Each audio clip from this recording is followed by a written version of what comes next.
Okay, friends, it's the day. It's the day. It's my 2-year streaming anniversary. Whoa! I've been doing this for 2 entire years. How crazy. What's going on?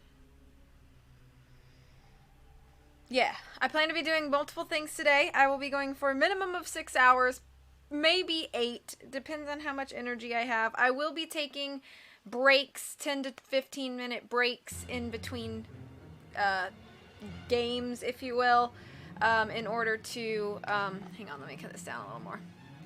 In order to give myself a chance to go to the bathroom, eat, all that jazz. So that'll be good. But let me know if music is too loud at any point. Yay for 2 years. So 2 years ago today, hello Elijah, and to everybody else who has come in and I may not have seen. So 2 years ago today, I decided on a whim that I was going to try streaming out. I had made a Twitch account in order to participate in the Her Interactive streams that they had just started doing. And I said, you know what, I think I could do this myself. So I tried for the first time. I played Seeker Skin Killed Remastered, did the whole thing in one sitting. Just the game and the mic. There was no camera. I think 2 people watched me, and one of those people was Oywin, Tomas as we know him. And 2 years ago, it has come... and 2 years ago today, and now I'm here and I have so many more friends. Twitch has become so important to me. I'm still doing it, become affiliate, so it's been very exciting for me. So that being said, you think in 2 more years I'll be partnered? That would be amazing. Without further ado, as long as the music is not too distracting or loud, I'm going to go ahead and jump on in. We're going to finish up the Treasure in the Royal Tower book today. I have 6 chapters, I believe, to read. Let me see if that's correct. Yes, 6 chapters to read today, so we're going to be doing that. Again, thank you all for being here. I hope I'm very lucky to have met all of you and that you guys have been supporting me in my 2-year career here. On Twitch. I don't plan to stop, so here's to 2+ more. The recap is there's a mystery.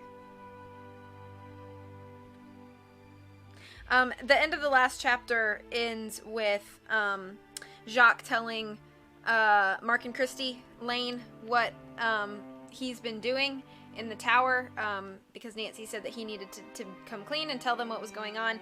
And while they were in the office and he was talking, Nancy heard someone outside the hall listening. So that's where we stopped. I'm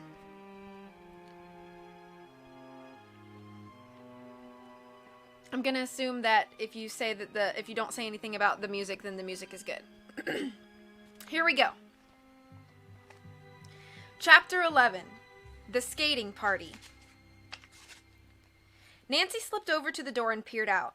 Gus pushed past her with a low growl, looking alertly up the hall.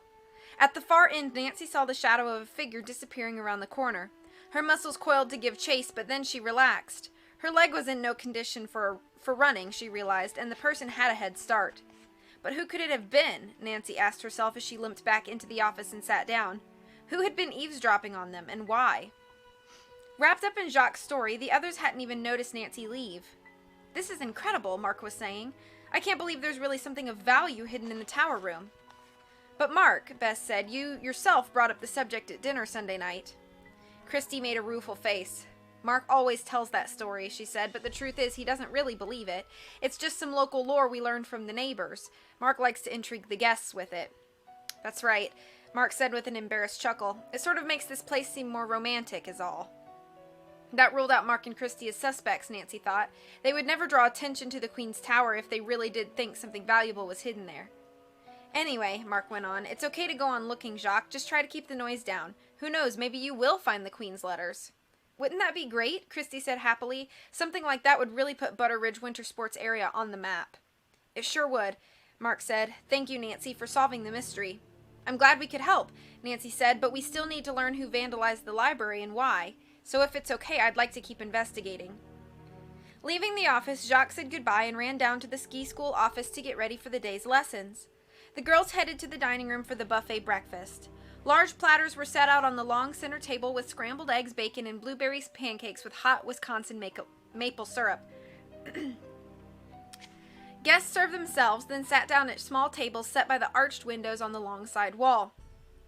With a tall stack of pancakes on her plate, Bess led the way to an empty table. As Nancy followed, threading through the tables, her sharp ears picked up a man's voice saying, "What the book says about Marie Antoinette is that she had..." Then the voice broke off. Nancy's eyes darted over to see Lisa Ostrom and Professor Hotchkiss at a nearby table. The professor was glaring up at her, aware that she had overheard him. Acting casual, Nancy walked onto her table. From the corner of her eye, she saw Lisa and the professor lean closer together to carry on their intense conversation. Could Professor Hotchkiss have been the eavesdropper in the hall, she wondered? And what book was he talking about? One of the books in the castle's library? Did you guys notice someone listening outside the door while we were in the office? Nancy asked as she sat down with Bess and George. No, Bess said. Who was it? I'm not sure, Nancy said. I only saw a shadow in the hallway, but I know someone was there.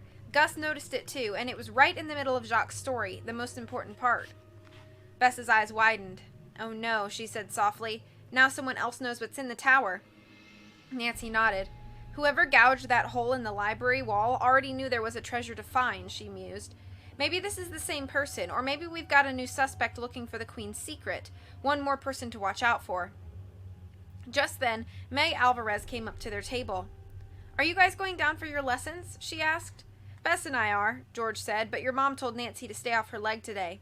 Oh, that's right, Meg said. She told me you had a run-in with a snowmobile, Nancy. How's it feeling? Nancy decided not to mention that she'd been prowling around the castle last night instead of resting her leg. I'd better not try skiing today, she said. After lunch I thought I'd drive into the village and check out some shops. Bess's eyes lit up. Good idea, Nan. Can I come along? Me too, Meg chimed in. I'd love to find something cool to wear to the skating party Mark and Christy have set up for tonight. Nancy laughed. The more the merrier, she agreed. Why don't you come too, George? One afternoon off the slopes won't hurt. What a neat shop, Bess said that afternoon as the girls walked out of a clothing boutique, loaded down with shopping bags. I love my new stretch pants. They do look great on you, Bess, Meg said. If I wear them to the skating party, do you think Jacques will notice? Bess asked. Of course he will, Nancy said. Unless, of course, he's too busy noticing me, Meg said, playfully fluffing her shiny brown hair. Bess stopped and gazed across shop-lined Main Street, the heart of the small resort town. Hey guys, look at that old-fashioned soda shop, she said. How about stopping for a milkshake? Bess, George groaned, a milkshake will definitely not help you look good in stretch pants. But Bess was already heading across the street. The other girls followed her over to the quaint soda shop with its bright striped canopy. Inside, wooden booths ran along one wall. A marble-topped counter with high chrome stools took up the other wall. An older woman in a pink uniform stood behind the counter. Hello, she said as the girls climbed up onto stools. What can I get for you today?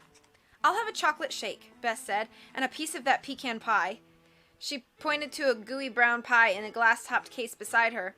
George cleared her throat, but Bess ignored her. Good choice, dear, the woman said. I made it myself. You'll love it. Homemade? Meg asked. Then I'll have a piece, too. Nancy and George ordered hot chocolate. Are you here to visit our new winter sports area? The woman asked as she set their orders in front of them. We sure are, George said. It's a super area. The slopes are great and we love the lodge. Oh, you're staying at Wickford Castle? The woman said.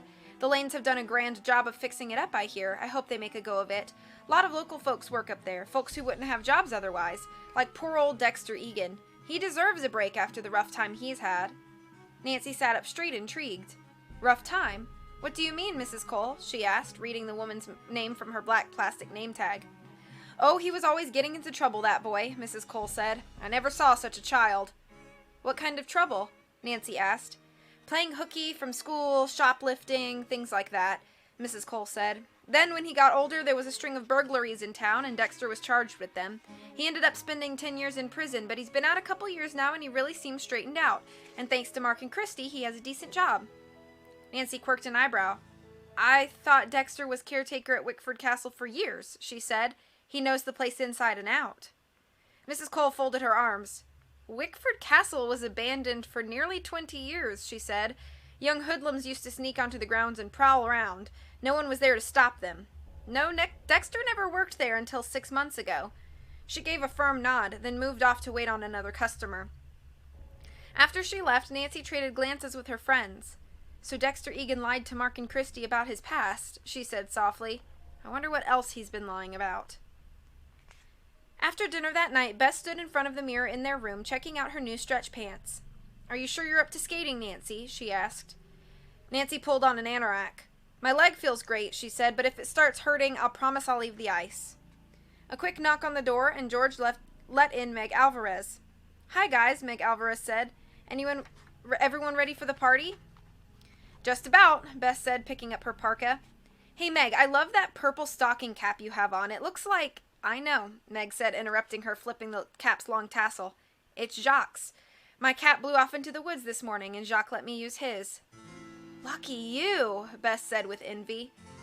The 4 girls trooped downstairs and joined other girls heading outside for the skating pond. As they rounded the corner of the castle, they saw a huge bonfire crackling by the pond's edge. Loudspeakers mounted below the floodlights blared pop music, and several people were already skimming across the ice. The pond's bigger than I realized, Nancy observed as they followed the path down a snowy slope. Even all those lights don't light up the whole thing. See the part that curves back onto the woods? It's awfully dark that way. So don't skate over there, George said. There's plenty of space just on this end. The 4 girls sat on benches by the bonfire to put on their skates. Hi, guys, Lisa Ostrom said, gliding past them on the ice. She executed a neat spin, then sped away. Wouldn't you know she's as good a skater as she's a skier, George commented. Hi, Mom, Meg called out, waving as Dr. Alvarez skated by with Professor Hotchkiss. Skates on, the 4 girls moved onto the ice. Nancy tested her leg and it felt fine. Bonsoir, everyone, a familiar voice called out. Jacques, wearing a bright plaid parka, came up and circled around the girls. Hey, Meg, love your hat, he said, reaching over and playfully plucking his purple stocking cap off Meg's head. Hey, come on, Meg called, laughing. Swinging the cap by the tassel, Jacques headed toward the far end of the pond with Meg in hot pursuit. I guess Jacques really likes Meg, Bess said, forlornly gazing after them. Nancy and George each grabbed one of Bess's hands, forming a chain to whip around the ice. Guys, not so fast! Bess was soon shrieking and laughing. A playful voice from behind called out, Mademoiselle! Bess looked around. Jacques, without his purple cap again, swung in front of her and bowed. You will do me the honor. He held out his arm, and with a delighted giggle, Bess took it. The 2 skated off across the pond. Leaving Bess alone to enjoy Jacques' attention, George and Nancy skated around the well-lit part of the ice, enjoying the music and the clear, crisp night air. Then they noticed Christy setting up a kettle of hot mulled cider by the bonfire. They joined the other guests gathering there to warm up. Dr. Alvarez and Professor Hotchkiss were sitting on a bench, cradling warm mugs in their hands. Isn't Meg with you? The doctor asked Nancy and George. George shrugged. The last time we saw her, she was racing Jacques to the end of the pond. Well, she'll be back soon, Dr. Alvarez said, gazing across the pond as she sipped her cider. Minutes passed, and more people gathered by the bonfire. The pond looked empty, and Meg still hadn't shown up. Perhaps we should skate down near those woods and look for Meg, Professor Hotchkiss said. Jacques, who had just skated up with Bess, frowned. Meg, he repeated. She's not returned? I left her up near the woods. Nancy was already heading for the ice, her instincts on alert. Calling Meg's name, she zipped across the pond, heading for the far end. Soon a dark shape on the ice close to the pond's edge caught her eye. She swerved toward it with a sinking feeling in her stomach. Nancy skidded to a stop, staring down in horror. It was Meg, sprawled unconscious on the ice.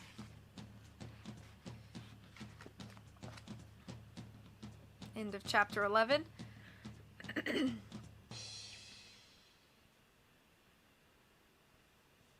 Audio's all fine, thank you.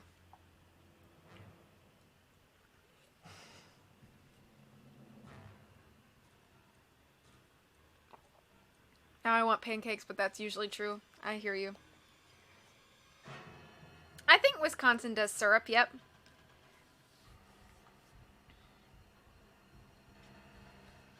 The snowmobile did it. Stretch pants makes me think of not Napoleon Dynamite, Nacho Libre, when he's like, Chancho, when you are a man, sometimes you wear stretchy pants in your room.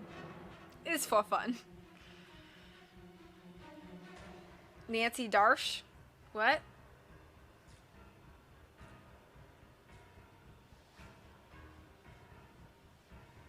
Always detecting the boys. So much liar's gonna lie. Super hot!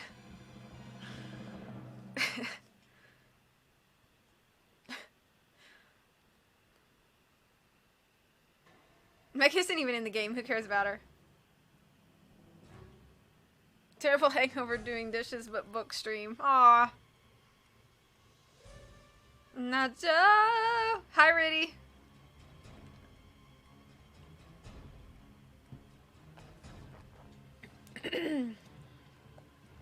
Okay.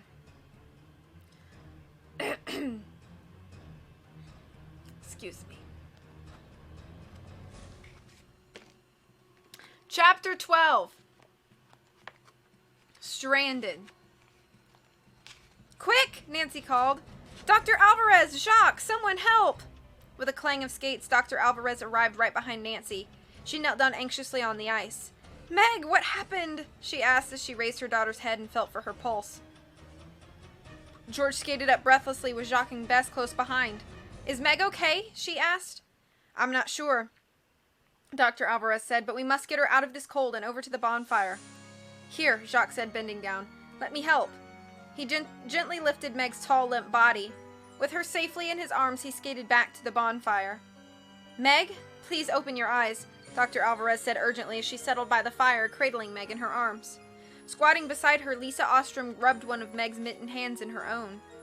Meg opened her eyes and stared confused at the skaters gathered around her. What happened? She asked weakly. Why is everybody... You had an accident, Meg, Nancy said, down at the end of the pond. Do you remember what happened? Meg blinked and looked at Nancy. I was skating along, she said. And then everything went black, and that's all I remember. She's got a big lump here, Dr. Alvarez said, pulling off the purple stocking cap to examine the top of Meg's head. It may have been caused by her fall, or she could have been hit by something. Who would want to hurt Meg? Nancy wondered to herself. Automatically, she picked up Jacques' stocking cap.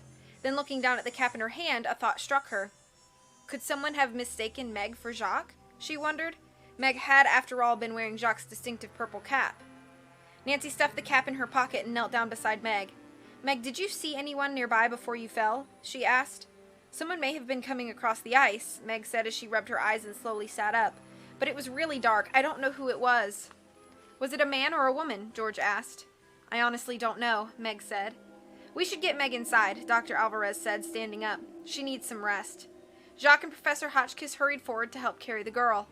Go in through the locker room and take her upstairs in the elevator, Christy suggested. She took off running to open the doors for them. I'll carry Meg's skates, Lisa offered. Bringing up the rear, she followed the group back toward the lodge. The other guests huddled near the fire in small groups talking about the incident. Hey guys, Nancy said softly to Bess and George. Let's take a quick swing down to the end of the pond. We can search for any weapon that might be lying around. Good idea, George said. The three went back on the pond and skated over into the dark area.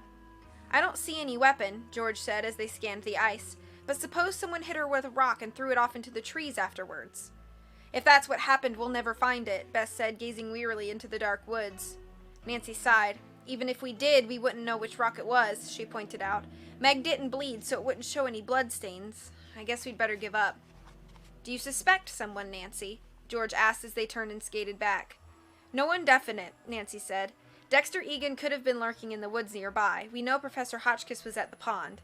We do know that Jacques skated across the pond with Meg, Bess said slowly. I guess that makes him a suspect, huh, Nan? Possibly, Nancy said, except that I think whoever hit Meg was really trying to get Jacques instead. Think about it. Meg is nearly as tall as Jacques, and they were both wearing dark ski parkas, and Meg was wearing his purple cap at the time. Bess looked relieved. Then George said, unless Jacques hit Meg to make it look like he's a target, to throw suspicion off himself. That's getting a little far-fetched, Nancy said, swinging toward the pond shore of the welcoming bonfire. But frankly, I'm not sure of anything anymore. We'll have to keep our eyes open, and tomorrow I'll talk to Jacques and find out what, if anything, he knows. It feels good to be out on the slopes again, Nancy said Thursday morning as she, Bess, George, and Meg trooped across the snowy field. I'm glad to be back to normal. Me too, Meg said. I was afraid my mom would make me rest today, but the lump on my head went down last night, so she said I could ski. You guys go up on the lift, Nancy said as they approached the triple chair lift. I see Jacques coming. I want to ride up with him. Lucky you, Bess said with a smile before following George and Meg toward the lift. Glad to see you on your skis again, Nancy, Jacques said as he met Nancy. And how is my other people, Meg? Just fine, Nancy said. But what an accident, though. When you were skating with Meg, did you see anything suspicious? Not really, Jacques said, but it was dark there. Did you find my cap? I sure did, Jacques, Nancy said, pulling the purple cap out of her pocket and handing it to him. I don't know whether to wear this or not, Jacques said, fingering the cap's long tassel. For all I know, whoever hit Meg thought she was me. I wondered that too, Nancy said. She was surprised that Jacques had come up with the same theory. But why would anyone want to hurt you? To scare me off my search for the letters? Jacques suggested, heading for the ski lift. I cannot imagine any other reason, but then I can't think why anyone would want to hurt Meg either, and I'd feel very bad if she was hurt because of me. After their lessons with Jacques, the girls ate a quick lunch and then went back to the slopes. But late that afternoon, a frigid wind picked up from the north. The temperature dropped fast. I'm going to call it a day, Bess finally said. This cold is too much for me. One more run down the racing trails and I'll be ready too, Meg said. How about it, George? I'm with you, Meg, George said, and the two girls took off for some final racing practice. I think I'll stay out a little bit longer, Bess, Nancy said. I'm going to ski some of the runs over on the back of the mountain. Have fun, Bess said with a wave as she headed down the mountain's front toward the lodge. Many of the skiers from the village had already left on their shuttle bus, and the slopes were delightfully uncrowded. On her next run, Nancy did spot some guests from the castle, Professor Hotchkiss, Lisa Ostrom, Dr. Alvarez, and the Hills, but otherwise there weren't many people out. By late afternoon, only a few skiers were left braving the cold. Reaching the base on the back side of the mountain, Nancy headed over to the lift. Here on the back of the mountain, there was only a single-person chair, not a triple-seat lift as there was on the front. You'll be the last skier today, the lift attendant told her, swinging open the metal lap bar on the lift chair. It's time to close the slopes. Okay by me, Nancy said. It is really cold. It's already 0, he said, nodding toward the thermometer fastened to the front of the tiny attendant's hut. And that wind! He gave a slight shudder as he held the lift chair for her. When you get to the top, tell the attendant there that you're the last skier. Then he'll know it's time to close the lift. Will do, Nancy called over her shoulder as the lift chair swung upward. The cable high above slid smoothly along its tracks, carrying the metal chair toward the top of the mountain. A bone-chilling wind whipped through the pines and across the slopes. As the lift whisked her higher and higher above the ground, Nancy wrapped her arms around herself, trying to keep warm. She was definitely ready to go in, she decided. Once she reached the top, she would head directly down the mountain's front and into the warmth of the lodge. Her feet felt like ice, and she wiggled her toes trying to keep warm. The top of the mountain had just come into view when the lift jerked to a stop. Oh no, Nancy thought. She peered over her shoulder toward the attendant's hut at the bottom. A stopped lift usually meant someone had slipped while getting on, but who would be getting on the lift now? The attendant had said she was the last skier of the day. She stared down toward the lift station again, trying to figure out what had happened, but the hut area was dark now, and the attendant was nowhere to be seen. Maybe someone fell getting off at the top, she thought. She looked up toward the mountain's top, but dusk was gathering fast. She could see nothing except for one empty chair way ahead of her swinging from the lift cable. An Arctic blast whipped across the back of the mountain. Nancy's chair lurched wildly. Fighting a growing sense of panic, Nancy again looked over her shoulder toward the dark attendant's hut at the base. Then she turned and squinted up toward the top. Another gust of wind came through the pines and her chair swayed noisily from side to side. If she called out for help, she thought someone might hear her. Even though she could see no one on the back of the mountain, it was still worth a try. She sat up straight and took a deep breath. "Help!" she shouted loudly. She listened expectantly. All she could hear was wind whistling through the pines and the creak of the chair as it swung from side to side. "Help!" she called again, but she heard nothing but wind. Nancy peered anxiously up and down the slope. There was no sign of life anywhere. She was well out of sight of the lodge on the other side of the mountain. She had to face facts, Nancy realized with a sinking sense of dread. Everyone else had gone in. She was stranded on the lift, perhaps for the whole night, in the deadly cold. End of chapter 12.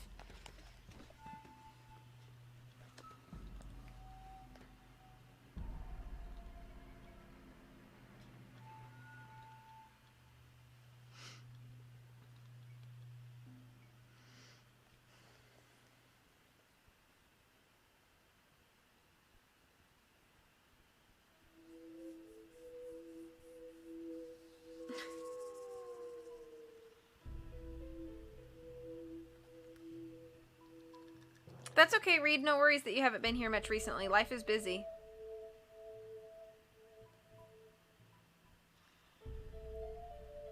Yeah, plus, yeah, what Tara said, I haven't had much chance to stream.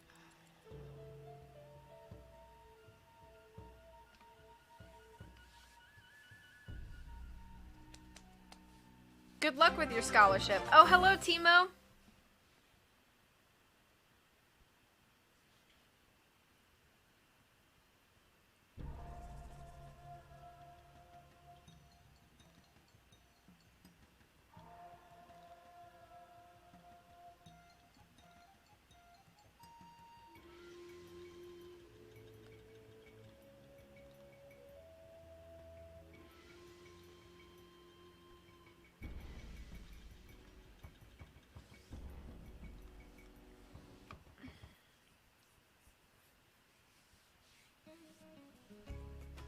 I'm trying to just catch up, sorry. Best Nancy Drew song.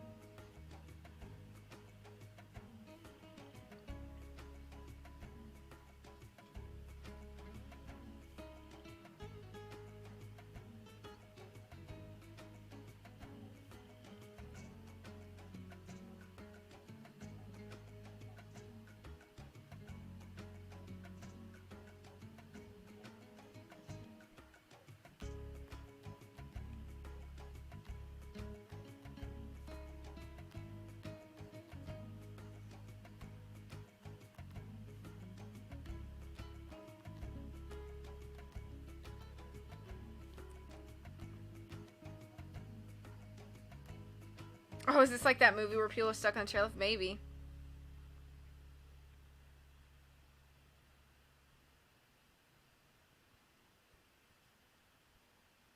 Crisscross? I don't understand.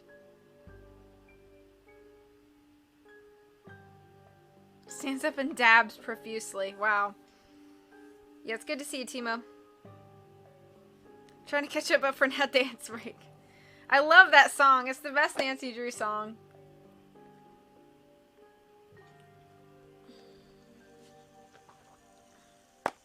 Full mo chapters. How many pages? About 45 pages to go.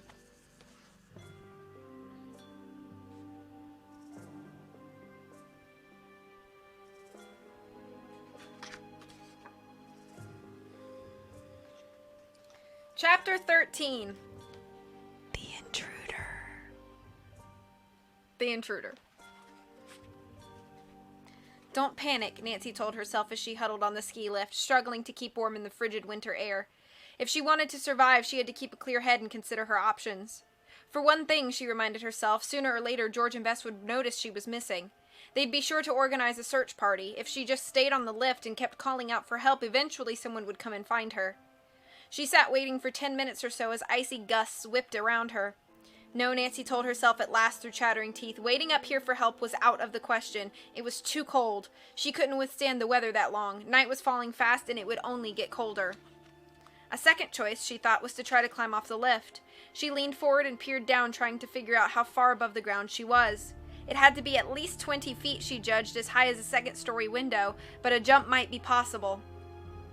But then she felt her skis weighing down her feet. It would be awfully risky to jump with them on, Nancy realized. If they got tangled in mid-air, she would fall head over heels down the slope.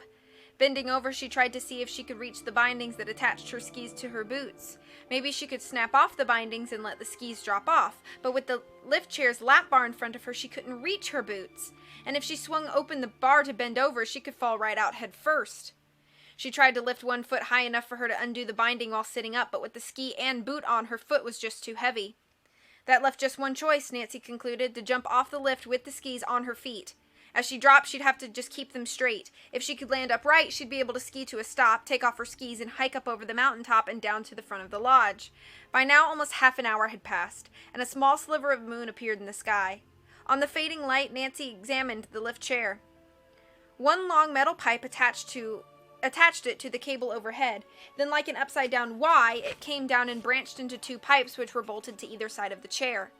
The best strategy, she decided, was to grab hold of one of the branching pipes on either side. She could dangle from the pipe and then jump. She suddenly became aware of the ski poles while clutching in one... the ski poles she was clutching in one fist. I can't do it while I'm holding these, Nancy realized. I'll just have to try skiing without them. She heaved the ski poles off into the nearby pines. Twisting sideways, Nancy grasped the metal pipe at the right side of her chair. Then, facing sideways and still tightly gripping the metal pipe, she scooted her hips forward. With her left hip, she nudged open the metal lap bar. She drew a deep breath, then pushed off from the chair. Hanging onto the pipe tightly, Nancy felt her body skew around as the chair suddenly tipped forward. She dangled perilously in midair. A gust of wind caught the chair, spinning it recklessly around. Nancy clung fiercely to the metal pipe, and as she mentally rehearsed her next move. She must land flat, Nancy reminded herself, or she'd go tumbling down the mountain. But right after landing, she'd have to throw her weight onto her strong right leg. Her injured left leg might crumble beneath her. She closed her eyes, took a deep breath, and let go. Her body skimmed through the air, picking up speed rapidly. Looking down, she saw the snowy ground rushing up toward her. Whomp! Nancy landed hard on both skis. She immediately shifted her weight to the right, but her timing was a split second off and she started to skid. She was heading out of control, straight down the slope with no ski poles to steady herself. Nancy's arms waved like windmills as she fought to regain her balance. She was moving fast, struggling against the wind and icy snow to stay upright. She rotated her body to face across the slope, her right ski toward the bottom of the hill. Then she threw all her weight onto the right leg. Immediately she regained her balance, but she didn't have the time to regroup. Better start turning now, she told herself, or you're going to go straight into those pine trees in front of you, Drew. Quickly, she shifted her weight once more and swung gracefully around, turning to a stop. Thank heavens, Nancy thought as she stood still, trying to catch her breath. She was finally safe. Or was she? She looked around wildly. She looked warily around. Here she was in the sub-zero cold, in the dark halfway down the back of the mountain. She still had to hike to the top of the mountain and down the other side. The danger was far from over. Well, first things first, she told herself briskly. Time to take off the skis. She'd stow them next to a tree, and then she'd start up the mountain. But as she bent down to release her bindings, Nancy heard a rustling in the nearby woods. She straightened up and stared uneasily into the darkness. In the moonlight, she saw a rapidly moving form. Someone or something was heading toward her. She crouched down low in the snow and peered into the dark. She waited silently, not moving. Who or what was it, she wondered. How could she protect herself? A moment later, a shaggy form rushed out of the woods straight at her. Nancy tensed up. But it was Gus, the sheepdog. He came charging across the snow like a tan streak, tail wagging like mad. Nancy, giddy with relief, threw open her arms and he came bounding into them. Nancy pulled him to her in a giant hug. In the distance, she heard the hum of an engine. Looking up toward the top of the mountain, she saw a single bright headlight coming directly toward her. A snowmobile. Nancy halted uneasily, thinking about the stealthy snowmobile driver she'd met 2 days ago, but as the snowmobile got closer, she saw that it was driven by a member of the ski patrol coming to rescue her. Over the roar of the engine, a young woman swung around and called to Nancy to hop on. Nancy stuck her skis into the snow next to a nearby tree and climbed on. Gus jumped on Nancy's lap. Nancy braced herself as the driver revved the snowmobile motor, shifted gears, and took off. They circled around and headed up the back of the mountain. A few minutes later, the ski patroller pulled the snowmobile up in front of the ski school entrance. The locker room doors sprang open, spilling out light into the snow. A small crowd of skiers rushed out to greet Nancy's safe return. "Nancy, we were so worried about you," George cried out as she and Bess ran over to her. "We didn't know what had happened," Bess said. "I'm not sure what happened either," Nancy said wryly as Bess and George helped her down the steps. They led her up to the lounge and into an armchair by the fireplace. With a sigh of relief, Nancy began unbuckling her ski boots. Mark came running with a stack of blankets which he wrapped around Nancy. "You've had quite an evening," he said anxiously. "Thank goodness Gus went out with the ski patrol. He seemed to know you were out there and needed help. Are you hurt?" "My leg does ache a bit," Nancy admitted, rubbing her left leg. "I had to jump off the chairlift." "You got stuck on the lift?" Christy said as she handed a mug of hot soup to Nancy. "How could that happen? Mark and I thought we had a foolproof system. The last skier of the day tells the top attendant it's time to close." "Well, that didn't work today," Nancy said. "The attendant told me to tell the guy at the top I was the last, but before I got there, the lift stopped." "I promise you, Nancy," Christy said. "First thing tomorrow, we're going to speak to the attendants. We'll figure out what happened." Getting into bed that night, Nancy, Bess, and George went over the incident again. I think it was more than just a case of mixed messages from the lift attendants, Nancy said. Someone planned for me to get stuck on the lift. But who? Bess asked, and why? We may be getting close to the truth, Nancy said, arranging a pillow under her sore leg. Maybe someone wants to scare me off. What about Dexter Egan? George said. He has access to all the lift machinery. That's true, George, Nancy said. Professor Hotchkiss or even Jacques could have paid Dexter to do it. Not Jacques, Bess declared, putting down her hairbrush. Nancy Jacques would never do a thing like that. Neither would Mark or Christy, George declared, or Lisa Ostrom, or Meg, or her mom, and yet it has to be someone who's a guest or staff member here, Nancy finished. That is, if we think it's the same person who vandalized the library. The fact is, we can't rule anyone out, at least not yet. The girls snapped off the lights and nestled down in their beds. Exhausted, Nancy soon fell asleep, but her dreams played a garbled, disturbing stream of images. Skis, chairlifts, dazzling gold rooms, hidden letters, the ransacked library. Suddenly, Nancy opened her eyes. She heard a slight noise near the door. Nancy strained to peer across the dark room. She heard the sound again, a tiny swishing sound coming from beside her dresser. Someone had sneaked into the room. She was sure of it. End of chapter 13. Hang on.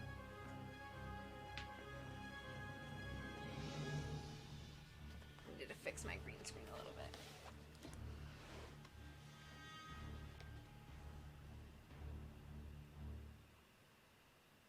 I'm so glad that you guys are chatting. Oh, a clip.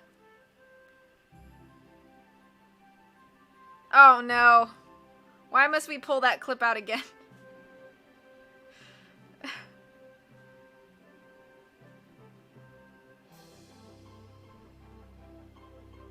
Hi, Cabbage.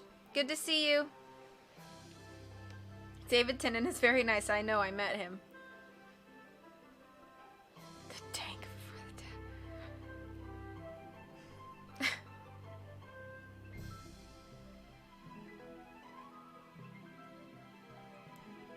One of the tenants in an apartment complex I used to live in was named David.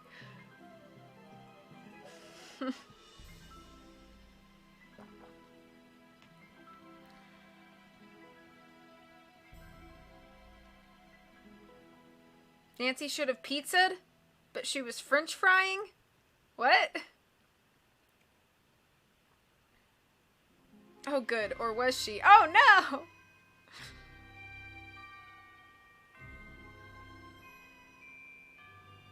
I think that's a cabbage made out of pizza. The snowmobile is back. Aw, your green pen just died. Just a treacle of a turkle tart? And that ski guy went on to later form Snow Patrol. Why is this doing that? Why is this so goofy? Let me move it forward. Maybe that'll help.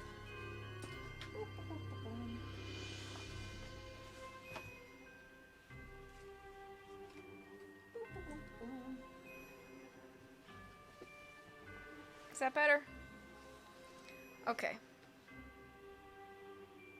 True story. Smurfy?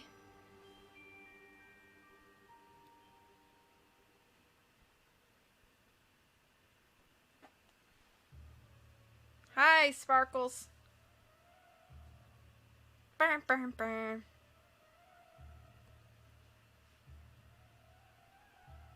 Crisscross. What is crisscross? Oh, everybody clap your hands.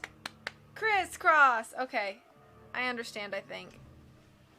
You're, that's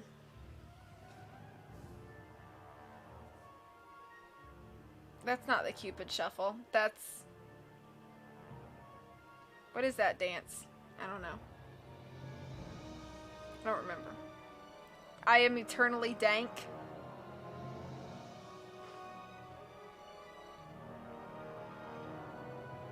Check the map, goof. What map? HS, please. My heart. The cha-cha. Oh, the cha-cha slide. Duh. Oh, I can make your hands clap. Yeah, I know that song too. Check the map, goof. Heartless Room, have you never seen a Goofy movie? Okay. Brill cream.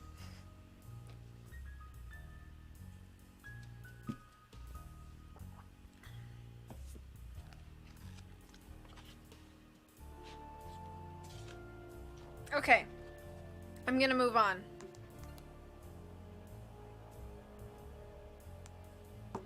Chapter 14. The Discovery. The Discovery. Chapter 14, The Discovery. What do you think you're doing? Nancy shouted as she sprang out of bed. The figure in the shadows wheeled and leaped for the nearby door. Nancy started after the intruder, but her left leg was cramped and stiff. As she paused to straighten it, the door cracked open and the person slid out into the hall. Nancy caught only a glimpse of a dark hooded sweatshirt on a crouched, furtive figure. Still limping, Nancy grabbed her penlight from her jeans pocket. She headed to the door, which still stood ajar, and stepped into the hall. In the soft light of the wall lamp, she peered up and down the hall. No one was in sight. Nancy hurried down to the nearest side corridor, the one leading up to the back elevator.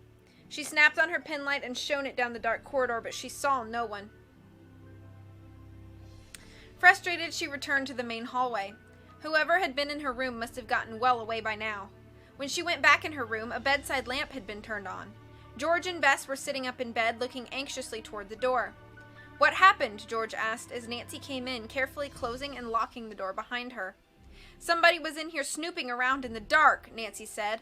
I followed the person into the hall, but whoever it was had disappeared by the time I got there. Switching on the lamp by her dresser, she carefully studied the items on top. Comb, brush, lip gloss, sunscreen, ponytail clip, she said, checking each item against her memory. What do you think this person was looking for? Bess asked. I have no idea, Nancy said, frowning. I didn't notice anything missing, but I have a feeling I may be overlooking something. She sighed as she turned off the lamp and went back to her bed. I just can't put my finger on what it is. At breakfast Friday morning, Mark Lane stopped by the small table where Nancy, Bess, and George had just finished eating. The ski patrol is going to retrieve your skis and poles, and I talked to both lift attendants, he told Nancy.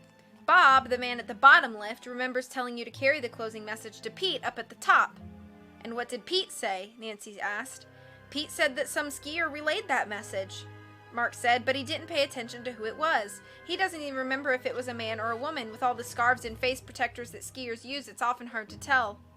I'll try to talk to Pete later on myself, Nancy said. Thank you for the information, Mark. Somebody planned this, Nancy said as she and the cousins got up and left the dining room.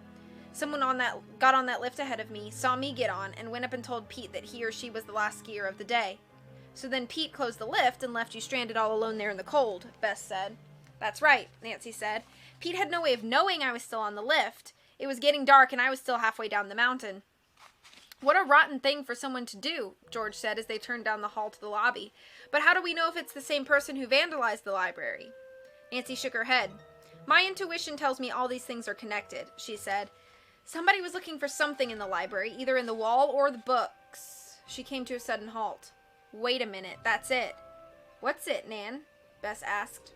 I think I know what our visitor last night was after, Nancy called over her shoulder as she dashed off, heading for the main stairs. The three girls ran up the 2 flights of stairs to the 3rd floor. Nancy charged into their room and stood squarely in front of the dresser.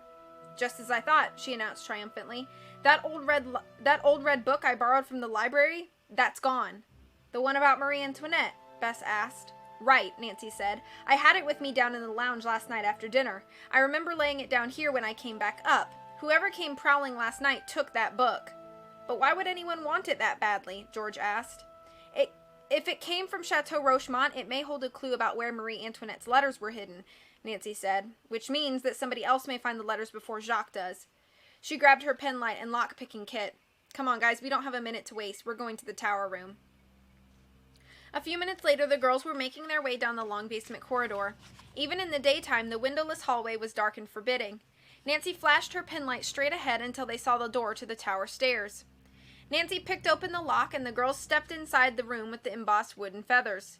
Nancy found the protruding feather and gave it a tug. The panel at the end wall slid up. Nancy stepped through the panel and into the small room at the bottom of the circular stairs. Okay, guys, she started to say. She stopped in mid-sentence, staring at the opposite wall. "Hang on," she said. "What's that on the outside wall?" The girl studied the wall across from the door. Daylight shone in through the thinnest possible crack, cutting a tall rectangle in the stone outer wall. "It looks like a door," Bess whispered in amazement. "That must be the door that the snowmobiler in black was looking for on Tuesday," Nancy said. "I knew I saw that person tugging on something on the tower wall."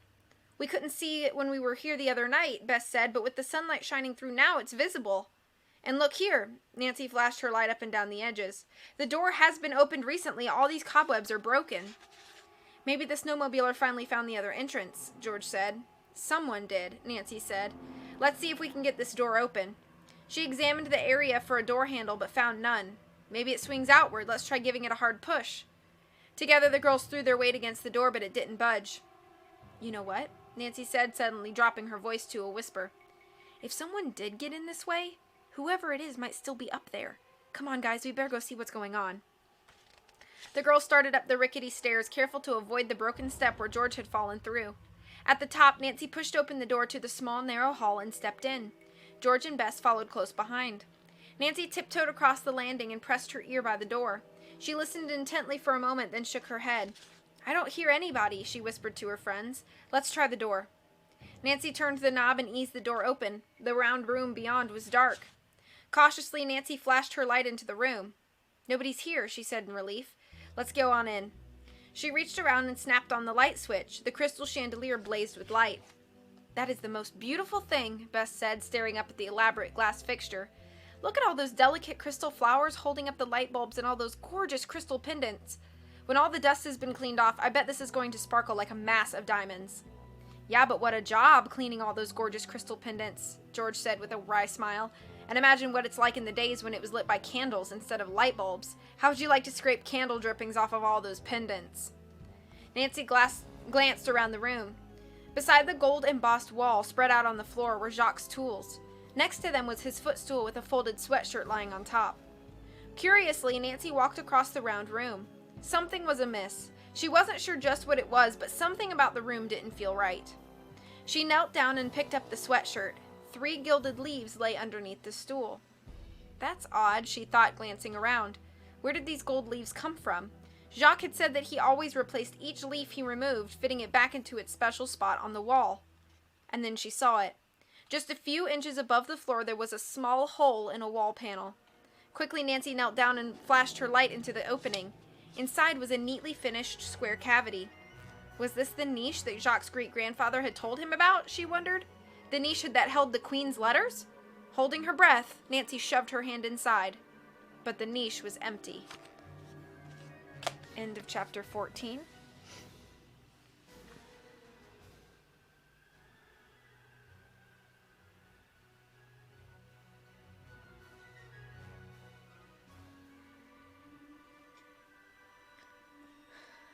You've not seen a Goofy movie? Heartless Room is my favorite Disney movie. I will do Rabbit movie soon. Time to be announced. This is correct. I know, I'm sorry.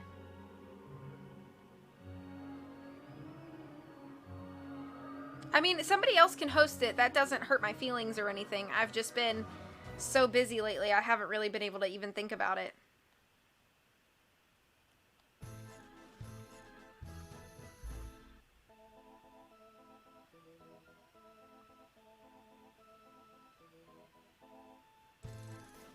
Pete should have checked. Terrible ski operator. Hello, Duddy. Nice to meet you.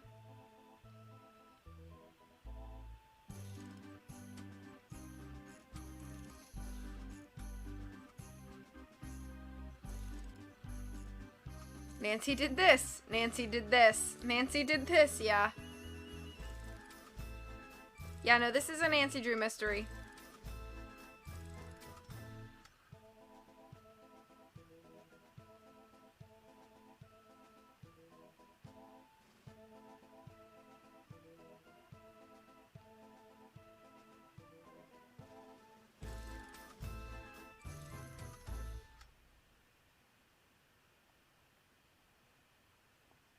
I don't understand the crisscross. And I stand by what my mod said about this is a PG channel, so just try to keep it kind.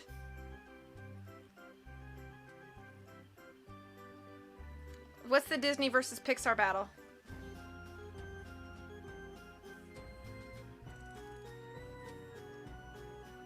Okay.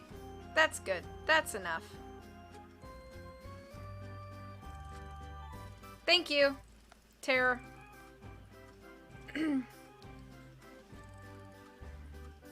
Yeah, we don't play games like that here.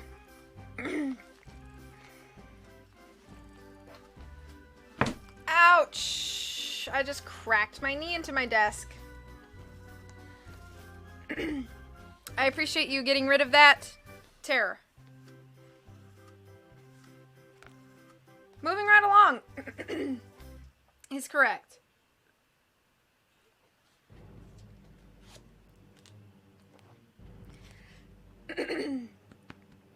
Okay, chapter 15. Hey, Exile! Great to see you. Chapter 15. A wild clue. A vital. I can't. That says vital. That doesn't say wild. A vital clue.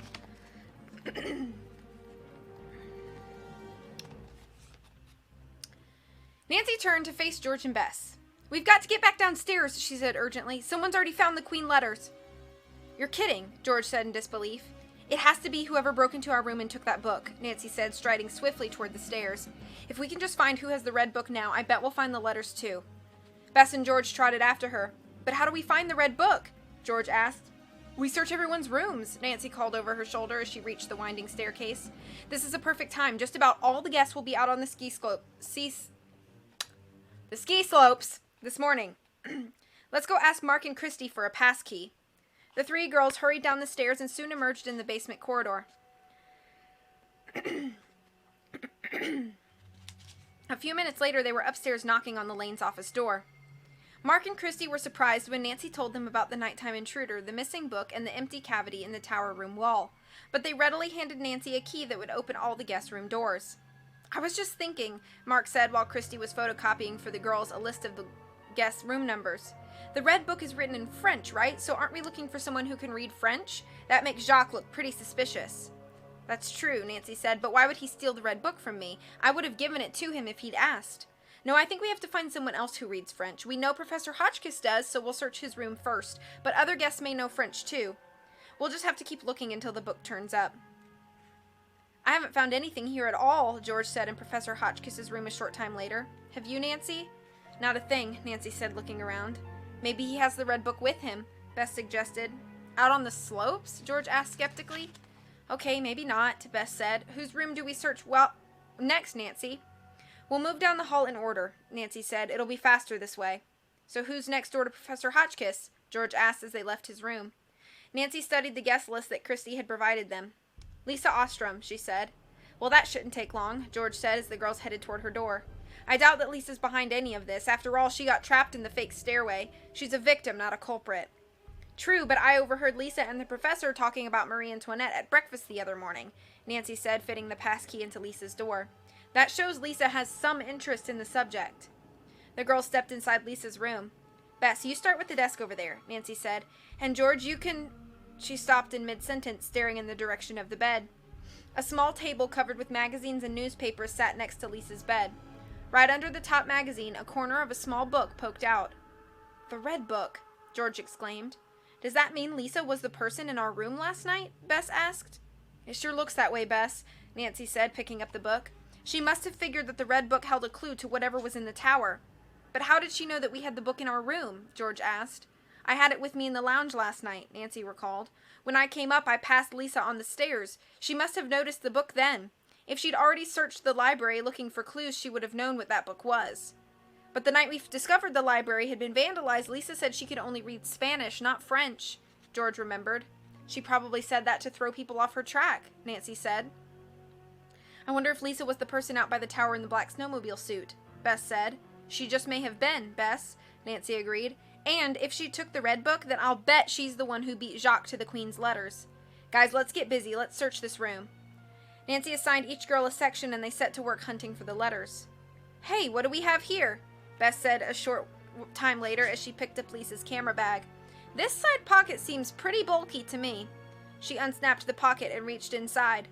What is it, Bess? Nancy asked. Bess carefully pulled out a tiny bundle of folded thin papers, all held together with a frayed pink ribbon. The Queen's letters? She asked in a hushed voice. They look exactly like the bundle of letters that Jacques described, Nancy said, awestruck. Quick, let's straighten up so Lisa won't know we were here. Then we can take the letters back to our room and check them out. Once the girls were back in their room, Nancy carefully untied the pink ribbon and took one of the letters off the top. The writing is faded and the paper is really old and brittle, Nancy said, but this letter sure is written in French. She must have used the quill pen, George remarked, looking at another letter. The writing is awfully scratchy. Hey, Bess said, frowning as she studied a letter. This one is signed by somebody else. She squinted at the signature. It's not Marie Antoinette. It looks more like Rochelle, she said finally. Does that make any sense? Nancy looked at the signature on the letter she had opened. This one's signed by someone named Rochelle, too. Same here, George said, looking at the letter in her hand. Signed by Rochelle. I wonder who she was. Well, whoever she was, Bess said, clearly disappointed. She wasn't the Queen. No, Nancy agreed, but her letters may still be important. Maybe I can translate some of this. Carefully, Nancy began reading the top letter. It starts with some trip Rochelle made from Paris, she translated. Rochelle seems to work for someone she considers very important. Like maybe the Queen? Bess asked. You read my thoughts, Bess, Nancy said. She may have been a servant of the Queen. Nancy paused for a moment as she studied the letter. Okay, here's something, she said.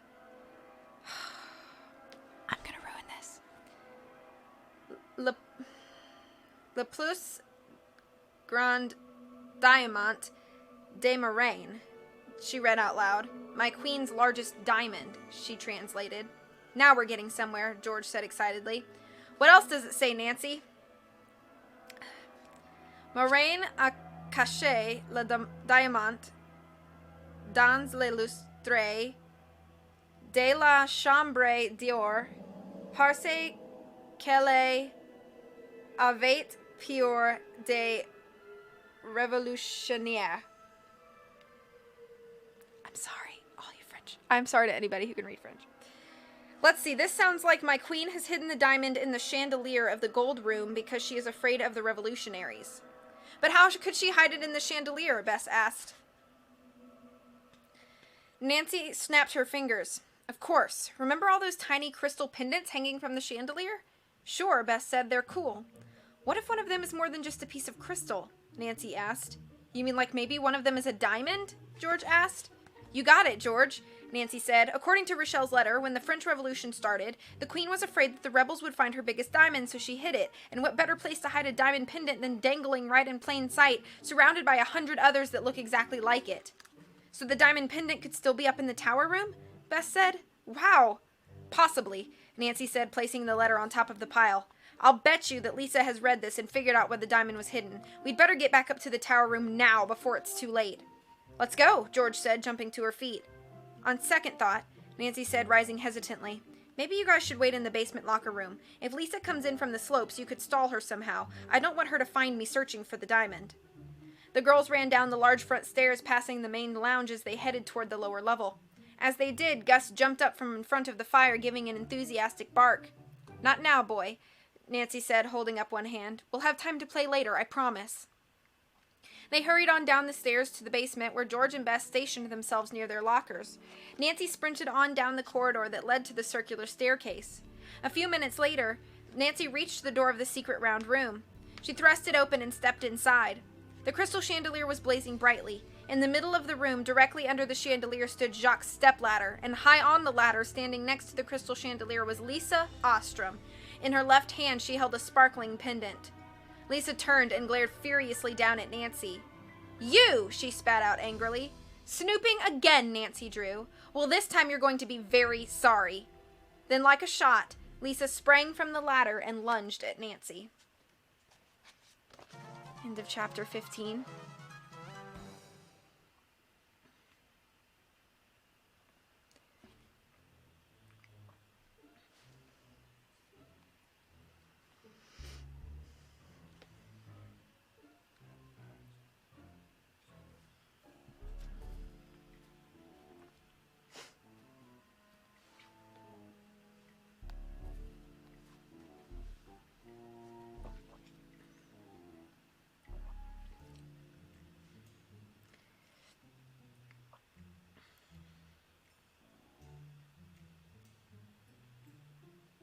Le plus.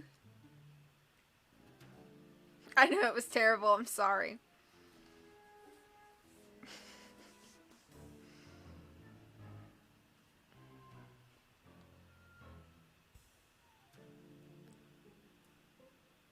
I'm sorry, Exile. Honestly, I don't know hardly anything about French at all, and I know I butchered that so terribly, and I will just pray that you will forgive me.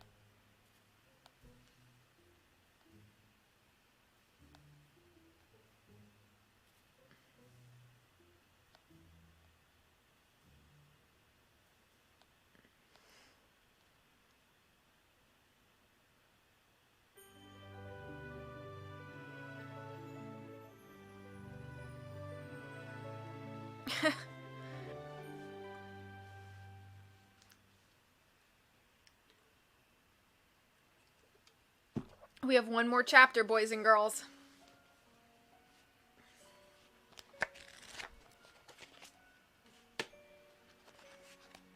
Chapter 16.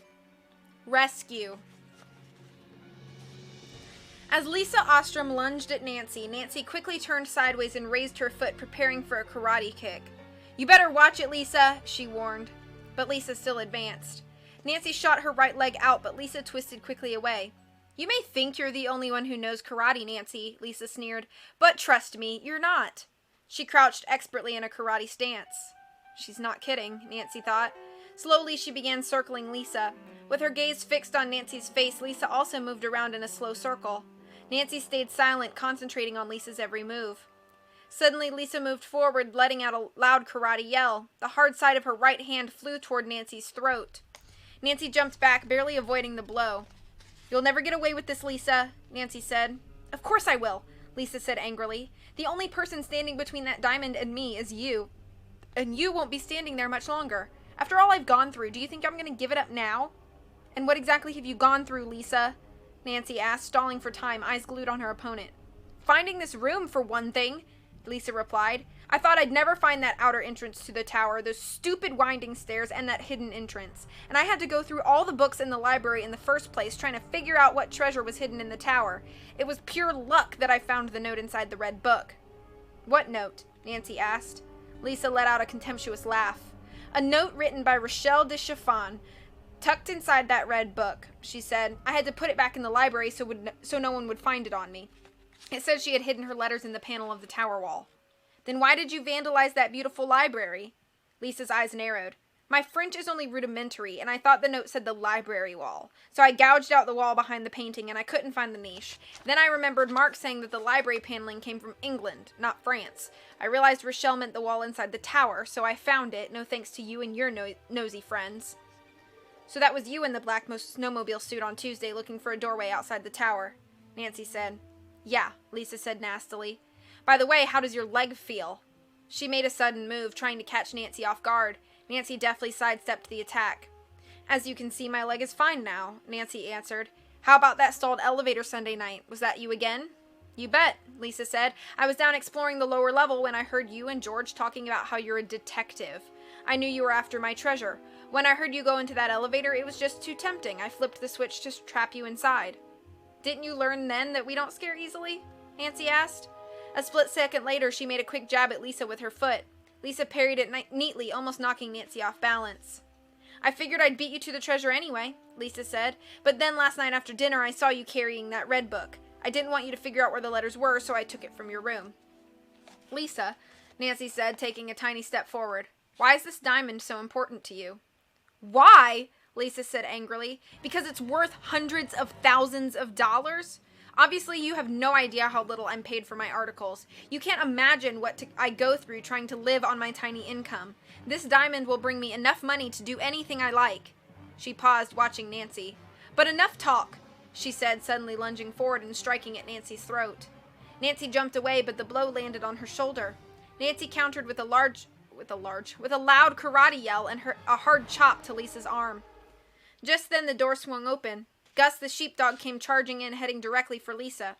"Stop it, you filthy animal!" Lisa shrugged. Gus jumped high in the air, coming down with his front paws hard on Lisa's shoulders. Lisa fell to the floor and Gus pinned her there, growling, his teeth just a few inches from her throat. George and Bess burst into the room. "Nancy, are you okay?" George asked, out of breath. "I'm fine now," Nancy said, "but a few minutes ago I wasn't so sure. Thank heavens you guys got here when you did." "You can thank Gus for that," Bess said. "He came charging through the locker room like a big furry tornado heading for the long corridor. He looked like he knew where he was going, so we followed him." Nancy grabbed some rope out of Jacques' toolbox and knelt down next to Lisa.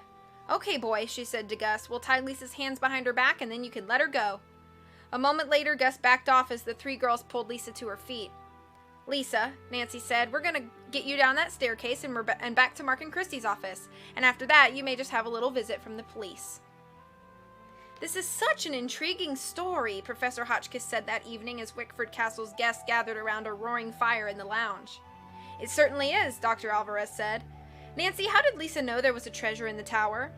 "On Lisa's first visit to the castle," Nancy said, "Mark must have told the guests his story about Marie Antoinette hiding something of value in the tower room." "I always say that," Mark said with a chuckle, "but I never thought it was really true." "Well, Lisa thought it was true," Nancy said, "so she decided to return and hunt for the treasure. She couldn't get into the tower, so she started looking for clues, beginning with the library. She tore it apart, searching for clues about the tower. She was your library vandal, Mark." From the back of the room, Dexter Egan spoke up. "I wondered who did that," he said. "Monday morning, after Mark told me you folks had found this big mess in the library the night before, I got curious. So that afternoon I left work and went up to the library. I used my own key to get in. I looked in a whole lot of books and I searched in that hole in the wall, but I sure couldn't make sense out of it." "So that was why you were hiding in the library that day Bess, George, and I came in there," Nancy said. Dexter's eyebrows shot up. "You knew I was there?" he said. "I thought I hid real good. I was supposed to be out working, you see. I didn't want to get in trouble with Mark and Christie." Mark smiled good-naturedly. "Don't worry about it, Dexter." "So how did you guys learn where the treasure was?" Meg asked Nancy. "Tuesday night," Nancy explained, "George, Bess, and I discovered the stairs to the tower room. We went up and found Jacques searching for the letters his great-grandfather had told him about. The girls persuaded me to tell Mark and Christie of my search," Jacques added. "Yes," Nancy said, "but while we were in the office, I heard someone in the hall listening in. It must have been Lisa. That's how she learned that Jacques was searching for the letters, too." "So it was Lisa who hit me during the skating party?" Meg asked, "mistaking me for Jacques?" "It sure was, Meg," Nancy said. "She followed you and Jacques to the end of the pond. In the darkness, when she saw Jacques' purple cap, she went for it with a rock. She wanted to put Jacques out of commission so he wouldn't find the letters first." "I'm sorry, Meg," Jacques said, shaking his head. "That wasn't your fault, Jacques," Meg replied, smiling sweetly at Jacques. Nearby, Nancy heard Bess sigh and saw her roll her eyes. "Nancy, what about when Lisa got trapped on the fake stairs?" Christie asked. "Surely she didn't do that to herself." "She did, to take suspicion off herself," Nancy said. "When Lisa saw the skeleton key in the door, she must have taken it out, stepped in, and locked the door from the inside.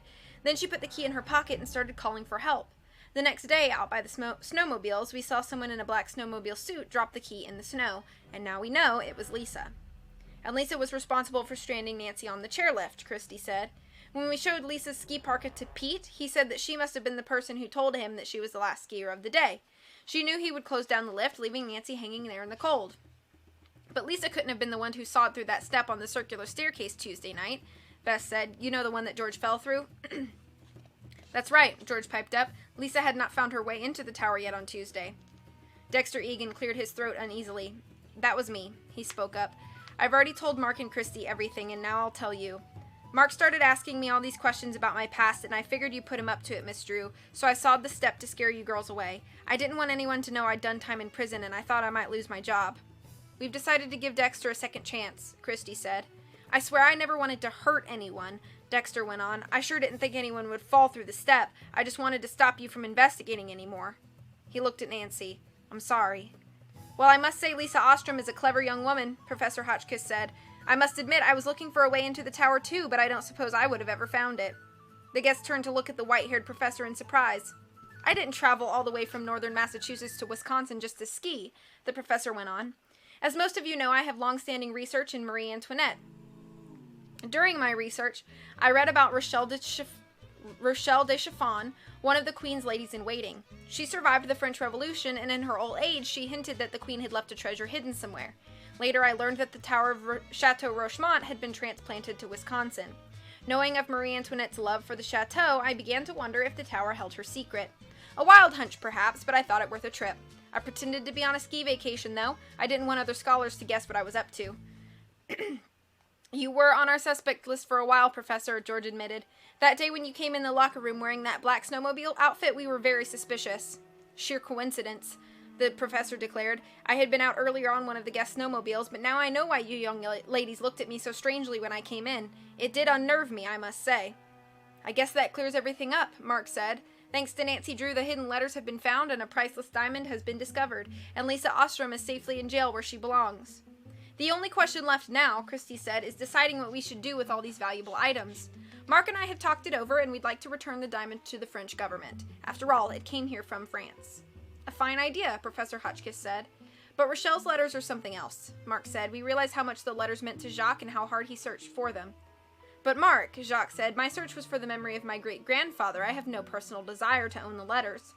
I have a suggestion, Dr. Alvarez said. Why not return the letters along with the diamond to the French government? You could make it a special gift in memory of Jacques' grandfather.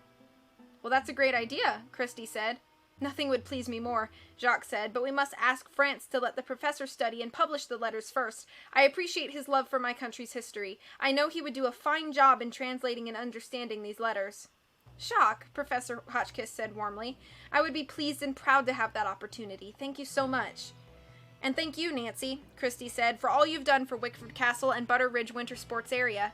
We won't be bothered by mysterious night noises anymore, and the publicity surrounding this historical discovery should be bringing lots of attention to our resort. Look who else has come to say thank you to Nancy, Mark said, nodding toward the door. Gus came happily trotting into the lounge and sat down beside Nancy. I'm the one who should thank Gus, Nancy said as she leaned down and stroked his shaggy coat. After all, Gus helped the ski patroller find me the night I got stranded on the lift, and it was Gus who pinned down Lisa in the tower room. As Nancy leaned down to give him a big hug, Gus jumped up. Tail wagging, he gave Nancy's face a couple of big sloppy licks. Nancy giggled and laid her cheek against his head. You make a great detective yourself, Gus, she declared. We'll have to team up again someday. End of book. Let me catch up. Goodness gracious, you guys talked a lot. Which is good. Okay. It's the final chapter. Do-da-do-do. Da-da-da-da-do. Thank you for the SpongeBob jokes. These books seem so violent. What kind of thread is that? Yeah, you're right. Oh, you've got a brown belt?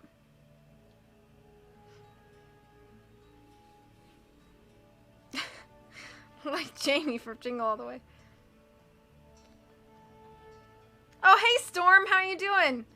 Hello, great to see ya. I was watching your stream again last night and fell asleep again because I do that. I just fall asleep in streams when they're late at night. I'm so sad that you had lost all those Pokemon to that Entei. Made me sad.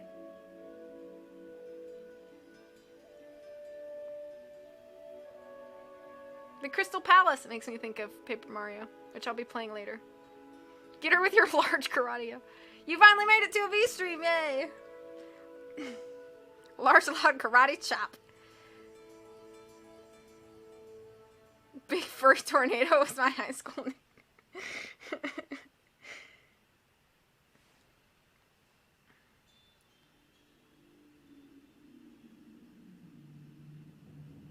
Heaven.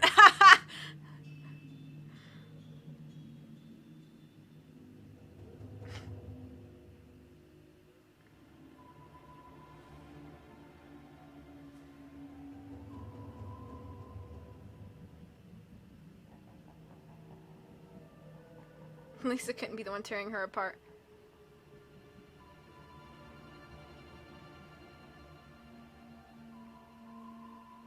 Leaving someone hanging for a high five is pretty bad.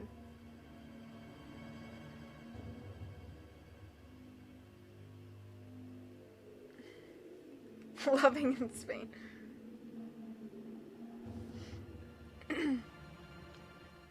Hey, Oscar! Great to see you. Mark and Lisa.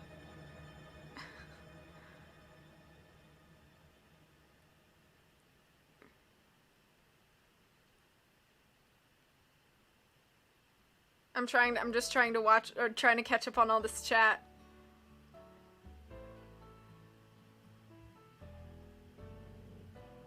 V's hair is looking curly. This is what V's hair does on its own. This is the natural. This is the natural V look.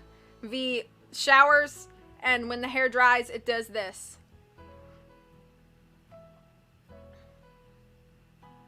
Your shaggy coat.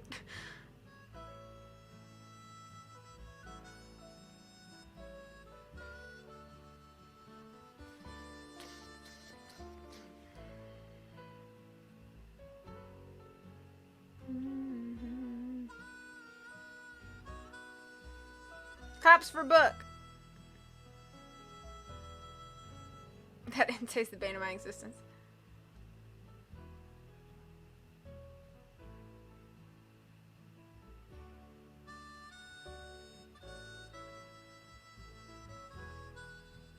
Yeah, cocky's not a swear. Natural V. Aww. Maybe. You guys. So sweet. So anyway, that's the first portion of my 2 years on Twitch. 2 years streaming. Not 2 years on Twitch. I've been on Twitch longer than 2 years. 2 years streaming. The first portion has been complete. We have finished the book. So, what I'm gonna do is I'm going to stop stream, take a 10 to 15 minute break, get a snack, go to the bathroom, set up for my next portion of the stream, and be back. So feel free to be like hanging here if you want to, or if you want to leave and come back, or if you just want to part ways for today, that's cool too. I'm just letting you know. I am going to Summer. You're welcome. You're welcome.